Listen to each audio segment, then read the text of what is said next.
సేమియా ఉప్మా చేసుకునే విధానం. ముందుగా కావాల్సినవి రోస్టెడ్ సేమియా, పోపు దినుసులు, ఆనియన్, అలాగే గ్రీన్ చిల్లీ, కొంచెం అల్లం, కరివేపాకు, కొత్తిమీర, ఉప్పు.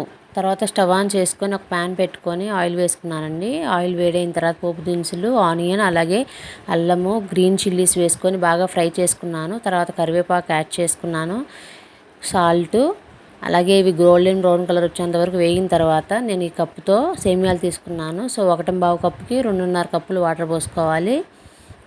చూసారు కదా, వాటర్ బాగా మరుగుతున్నాయి. తర్వాత రోస్టెడ్ సేమియా యాడ్ చేసుకోవాలి. యాడ్ చేసుకున్నాక మూత పెట్టుకొని మీడియం ఫ్లేమ్లో కుక్ చేసుకోవాలి.